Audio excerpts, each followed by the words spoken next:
Hello friends, welcome to new light online academy. Myself Abhishek Kumar Singh. हमने last video lecture में exercise 8.3 को cover किया हुआ था और उसके कुछ क्वेश्चन रिमेनिंग रह गए थे। आज हम उन क्वेश्चन को देखेंगे। तो क्वेश्चन नंबर 7 यहाँ पे हमने नोट डाउन किया हुआ है। This question is express sine 67 degree plus cos 75 degree in terms of trigonometric ratio of angles between 0 degree and 45 degree. मतलब ये जो एंगल गिवन है यहाँ पे लाइक 67 डिग्री एंड 75 डिग्री, इसको हमें ऐसा पुट करना है कि ऐसा सेट करना है कि ये 0 डिग्री से लेके और 45 डिग्री के बीच में ये वैल्यू हमें गेट हो जाए, राइट। तो हमें इस क्वेश्चन को सॉल्व करने के लिए अब हम क्या अप्लाई कर सकते हैं जिससे कि ये जो एंगल यहाँ पे गिवन है वो 0 डिग्री से लेकर के 45 डिग्री के बीच में सेट हो जाए। तो इसके लिए हमने कुछ रूल पहले भी पढ़ा हुआ है और पहले भी अप्लाई किया हुआ है। तो आज हम उन रूल या उन कॉन्सेप्ट को यहाँ पे अप्लाई करेंगे जिससे कि ये क्वेश्चन इजीली सॉल्व हो जाए, राइट। तो यहाँ पे हम दो फार्मूलों को यूज करने वाले हैं। First formula is like sine 90 minus A is equal to क्या होता है, cos A, and the another formula is cos 90 minus a is equals to sine of a, right. These are two formula. अब इन फार्मूले को apply करके हम इस question को सॉल्व करेंगे। लाइक हम यहाँ पे क्या गिवन है, sine 67 degree plus cos of 75 degree, right. ये क्वेश्चन में गिवन है ऑलरेडी, राइट। अब यहाँ पे इसको साइन वाले टर्म को इस वाले टर्म में ब्रेक करना है। तो साइन 67 डिग्री को क्या लिख सकते हैं, साइन 90 माइनस 23 लिख सकते हैं, राइट। अगर इसको हम यहाँ पे सब्ट्रैक्ट करेंगे तो हमें यही वैल्यू तो गेट होगी, है ना। वैसे ही ठीक इसको भी ब्रेक करेंगे, कॉस वाले टर्म को, कॉस ऑफ 75 को हम क्या लिख सकते हैं, 90 माइनस 25, राइट। अब यहाँ से किसका फार्मूला डिराइव हो गया, sine 90 minus A is equal to क्या होता है, cos of A. Cos of A मतलब ए के प्लेस पे क्या है, 23, राइट। अब यहाँ पे कौन सा फार्मूला अप्लाई करेंगे, सेकेंड वाला, cos 90 minus A is equal to sine of A के प्लेस पे क्या है, 25 डिग्री, राइट। तो यहाँ पे हम क्या देख रहे हैं, ये जो एंगल है और ये जो एंगल, ये दोनों एंगल किसके बीच में वेरी कर रहे हैं, 0 एंड 45 डिग्री के, राइट। तो so this is the final answer of this question, right। अब हम आगे इस ट्रिग्नोमेट्रिक की सीरीज में एक्सरसाइज 8.4 को डिस्कस करने वाले हैं। इस एक्सरसाइज को स्टार्ट करने से पहले हमें सबसे पहले जानना होगा कि ट्रिग्नोमेट्रिक आइडेंटिटी होती क्या है। Basically what is the trigonometric identity. So इसको हमें समझने के लिए पहले हमें आइडेंटिटी इक्वेशन जानना होगा, राइट। तो हमने पहले भी इसके बारे में पढ़ा होगा कि किसी भी इक्वेशन को आइडेंटिटी इक्वेशन तब बोलते हैं जब सभी वेरिएबल की वैल्यू उस पर्टिकुलर इक्वेशन के लिए क्या हो, ट्रू हो। सिमिलरली यहाँ पे भी हम देख सकते हैं कि ट्रिग्नोमेट्रिक आइडेंटिटी की जब बात हो रही है तो इसका डिफिनेशन क्या है, an equation involving trigonometric ratio of an angle is called a trigonometric identity if it is true for all the value of angles involved, right, just like identity equation, okay. तो अब हम कुछ trigonometric identity की derivation देखने वाले हैं। तो यहाँ पे हमने एक ट्रायंगल लिया हुआ है, ट्रायंगल ABC। ये एक राइट ट्रायंगल है, राइट। तो इस ट्रायंगल में एंगल B जो है हमारा वो है 90 डिग्री, राइट। और हम एंगल A को यहाँ पे लेके चलने वाले हैं for this derivation purpose, okay. तो यहाँ पे हम सबसे पहले पाइथागोरस थ्योरम को अप्लाई करेंगे। पाइथागोरस थ्योरम के बेसिस पे हम क्या लिख सकते हैं, AC का whole square is equal to AB का होल स्क्वायर प्लस BC का होल स्क्वायर, राइट। अब हमें क्या करना है, सेकंड स्टेप में, ये हमारा फर्स्ट स्टेप था, सेकंड स्टेप में क्या करना है, हमें इस टर्म को AC का होल स्क्वायर ऑफ AC से डिवाइड करना है। That means this term must be divide by whole square of AC, okay. तो यहाँ पे AC का whole square divide by AC का whole square is equal to AB का whole square divide by AC का whole square plus B C का whole square divide by A C का whole square, right. यहाँ पे A C whole square and square of A C ये दोनों cancel हो गए, बचेगा क्या 1।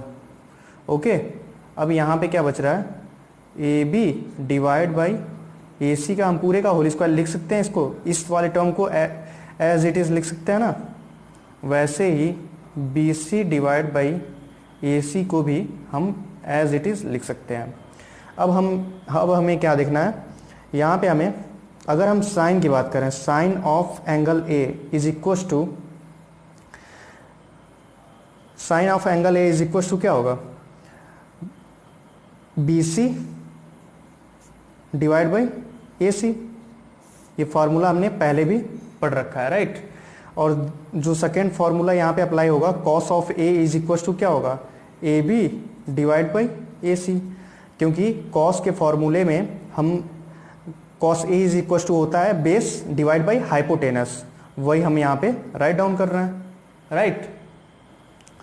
तो हम यहाँ पे फोर्थ स्टेप में क्या करने वाले हैं, ए बी डिवाइड बाई ए सी के प्लेस पे क्या लिख सकते हैं, हम कॉस ऑफ ए लिख सकते हैं, 1 is equal to cos of A का होल स्क्वायर। हमने यहाँ पे ए बी अपन ए सी के प्लेस पे कॉस ए को पुट कर दिया, ठीक वैसे ही बी सी अपन ए सी के प्लेस पे क्या पुट कर दिया, sine A, right, sine of A. अब हम इसको और भी अगर इजी स्टेप में ब्रेक करना चाहते हैं तो हम क्या लिख सकते हैं, यहाँ पे हम लिख सकते हैं 1 is equal to cos of A का whole square plus sine square of A, right. That means sine square A plus cos square A is equal to 1। ये हमारा सबसे मेन इंपॉर्टेंट जो ट्रिग्नोमेट्रिक आइडेंटिटी है उसको रिप्रेजेंट करता है। ये फॉर्मूला नंबर 1 हो गया, ठीक है। ये हमें हमेशा रिमेंबर करना होगा, क्योंकि आने वाले चैप्टर जो है एक्सरसाइज 8.4 उसमें ये फॉर्मूला यूज होगा।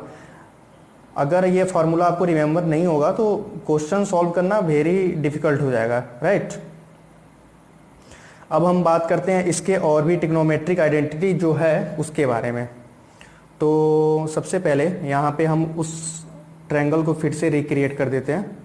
ये था हमारा एंगल ए, ये था बी और ये था सी और ये था 90 डिग्री। और यहाँ पे हमने पाइथागोरस थ्योरम अप्लाई कर रखा था, ए सी का whole square is equal to A B का whole square plus B C का होल स्क्वायर, राइट। अब हम यहाँ पे हमने लास्ट वाले ट्रिग्नोमेट्रिक आइडेंटिटी को डिराइव करने के लिए किससे डिवाइड किया था, इस whole square of A C. हम इसमें क्या करने वाले हैं, इस टर्म को whole square of A B से डिवाइड करने वाले हैं। दैट मीन्स सेकेंड स्टेप में क्या करने वाले हैं, ए सी का whole square divide by A B का होल स्क्वायर। यहाँ पे भी वही अप्लाई होगा, ए बी का whole square plus B C का whole square divide by A B का होल स्क्वायर। इतना तो क्लियर है, राइट। अब नेक्स्ट स्टेप में हम क्या करने वाले हैं, ये कैंसिल आउट हो गया, बचेगा क्या, A C divide by B C का whole square is equal to 1 plus B C divide by A B, right. यहाँ तक तो क्लियर है ना। अब क्या करते हैं हम यहाँ पे नेक्स्ट स्टेप में हम देखते हैं कि tan of A is equal to होता है B C divide by A B, right. ये जो फॉर्मूला है हमने पहले भी इसको डिस्कस कर रखा है, तो आपको रिमेंबर होगा अगर आपने पहले के वीडियो लेक्चर को देखा हुआ है। अब यहाँ पे एक और फॉर्मूला अप्लाई होगा, sec of A is equal to होता है A C divide by B C, right. ये भी हमने पहले इसको रिमेंबर किया हुआ था, ठीक है। तो ये अप्लाई हो जाएगा। अब ए सी अपान बी सी के प्लेस पे हम क्या लिख सकते हैं, सेक ऑफ ए का whole square is equal to 1 plus B C upon A B के प्लेस पे क्या रख सकते हैं, 10 ए, क्योंकि 10 ए इज इक्वल टू है B C divide by A B. तो 10 ऑफ ए का होल स्क्वायर, राइट। तो हमारा जो अनदर ट्रिग्नोमेट्रिक आइडेंटिटी मिली वो क्या है, sec square A is equal to 1 plus 10 square A, right. ये हमारा सेकेंड ट्रिग्नोमेट्रिक आइडेंटिटी है। अब थर्ड ट्रिग्नोमेट्रिक आइडेंटिटी का अगर हम बात करें तो यहीं पे देख लेते हैं इसी वाले टर्म में, ठीक है। थर्ड वाले के लिए हम क्या, सबसे पहले उसका भी डेरिवेशन समझने के लिए हमें पाइथागोरस थ्योरम अप्लाई करना पड़ेगा इसी वाले ट्रायंगल में, राइट। तो यहाँ पे A C square equals to A B का whole square plus B C का होल स्क्वायर, राइट। अब हमने फर्स्ट वाले डेरिवेशन के लिए ए सी से डिवाइड किया था, सेकेंड वाले के लिए ए बी से डिवाइड किया है, अब थर्ड वाले के लिए हम बी सी से डिवाइड करेंगे, ठीक है। B whole square of B C, तो यहाँ पे हम डिवाइड करेंगे बी सी का होल स्क्वायर, राइट, सारे टर्म में। ये तो आप समझ सकते हो, ये मैं डायरेक्टली यहाँ पे पुट कर दे रहा हूँ वैल्यू को, ठीक। अब ये बी सी का होल स्क्वायर है, यहाँ पे भी बी सी का होल स्क्वायर है, दोनों कैंसिल आउट हो जाएंगे, बचेगा क्या अपने पास। यहाँ पे मैं थोड़ा शॉर्टली समझा रहा हूँ क्योंकि वही सेम स्टेप परफॉर्म करना है अगेन एंड अगेन, तो दो बार लिखने का कोई सेंस नहीं बनता, ठीक है। A B divide by B C का होल स्क्वायर प्लस 1। अब यहाँ पे ये कौन सा फॉर्मूला हम अप्लाई कर सकते हैं, आप खुद से अप्लाई करो, एक बार वीडियो को पॉज करो, पॉज करिए और फिर से आप खुद से रिकॉल कीजिए, राइट, तब आपको इजी हो जाएगा। यहाँ पे अब हमने पढ़ा होगा कि cot of A is equal to होता है A B divide by B C, right, यही तो होता है। Cot A is equal to होता है A B divide by B C. A B क्या है, इस वाले अगर ट्रायंगल को लेके देखते हैं तो ए बी यहाँ पे क्या है, एंगल ए के लिए बेस है, और ए सी बी सी क्या है, बी सी हाइट है। तो कॉट ए के फॉर्मूले में क्या होता है, बेस अपॉन हाइट होता है, राइट, तो वो हो गया। अब एक और भी फॉर्मूला यहाँ पे अप्लाई होगा, वो होगा cosec of A is equal to होगा A C divide by B C, right, ये भी आपने पढ़ा होगा। अब हम यहाँ पे क्या करने वाले हैं, इसी टर्म को केवल इन दोनों की वैल्यू को, इसकी और इसकी वैल्यू को पुट कर देते हैं। तो ए सी अपान बी सी की जगह पे हम क्या लिख सकते हैं, कॉट, अब यहाँ पे मैं डायरेक्टली लिख दे रहा हूँ, cot square A is equal to cosec square A plus 1। ये हमारा थर्ड ट्रिग्नोमेट्रिक आइडेंटिटी है, राइट। अब जो हम एक्सरसाइज देखने वाले हैं वो है एक्सरसाइज 8.4, जो कि इन्हीं ट्रिग्नोमेट्रिक आइडेंटिटीज को यूज करके सॉल्व किया जाना है, right. If you like this video, do like, comment and subscribe this channel, जिससे कि आपको आने वाला जो भी इन फ्यूचर वीडियो है वो आपको इजिली मिल जाएगा, right. Thank you so much for watching this video.